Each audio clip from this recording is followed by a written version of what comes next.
You would always know when you were entering Luhansk People's Republic, the Russian-backed separatist statelet in East Ukraine.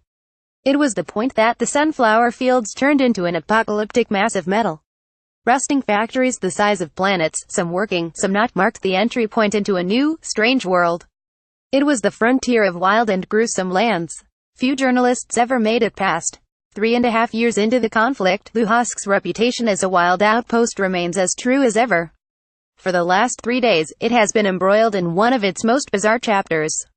The story began on Monday, when the Republic's official leader, strongman Igor Plotnitsky, sacked his interior minister, Igor Kornet. By Tuesday, Mr. Kornet had answered by locking down the city center with little green men, who had barricaded other green men, including his boss, in government buildings. By today, Thursday, it appeared that Mr. Kornet had been at least partially successful in his coup attempt. According to several sources, at around lunchtime, Mr. Plotnitsky fled to Moscow for urgent talks. Accompanying him in the convoy were key members of his administration. Troops supporting Mr. Kornet began to move away from the strategic positions they had taken around the city, and the situation in town began to normalize somewhat. The crisis not only highlighted the dividing lines between the region's infamous leader and his increasingly autonomous subordinate.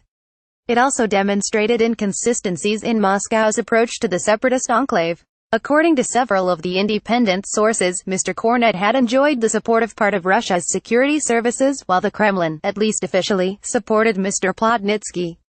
Initially, it was a standoff between Interior Ministry troops and military police loyal to Mr. Plotnitsky. Later, however, Mr. Kornet was able to count on the support of armed groups from the neighboring Donetsk People's Republic, who arrived in town to lend a hand. There was talk among more excitable elements of a long-touted union between the Donetsk and Luhansk republics. On Wednesday, Donetsk's Ministry of State Security declared that it teamed up with Mr. Kornet's Interior Ministry to conduct a counter-espionage and anti-diversionary operation against Ukrainian units. Mr. Kornet elaborated the tale in what appeared to be a victory speech in front of all of police chiefs, who listened in with stony faces. Together, they had saved the Republic, said Mr. Kornet. Ukrainian special forces were ready to take over Luhansk. The People's Republic nearly became Ukraine again.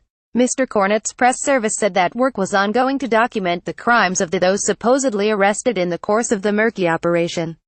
They would later release a video confession of a Ukrainian officer called Sergei Kuznetsov. Looking down at a script, a nervous, gaunt Mr. Kuznetsov said that he had arrived in Luhansk to conduct espionage and diversionary activities. But The Independent has managed to verify that Mr. Kuznetsov is, in fact, a long-term Ukrainian prisoner in Luhansk.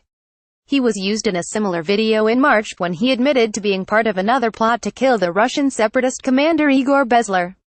The elaborate presentation will fool few locals, but its intended audience stretches further, beyond the Republic's eastern border. The Kremlin, on its part, has been unusually quiet on the matter. During his daily briefing with journalists on Thursday, presidential spokesman Dmitry Peskov refused to comment. There were nuances to the situation, he said. Other Russian officials have been reluctant to talk, either on or off the record. In the absence of a clear decision from Moscow, the chaos of Ukraine's Wild East is set to continue. And not even the intervention of crooner Yusuf Kobzon, the Soviet Frank Sinatra, who today offered to act as a celebrity negotiator between the warring factions, is likely to change that. More about Luhansk Ukraine reuse content.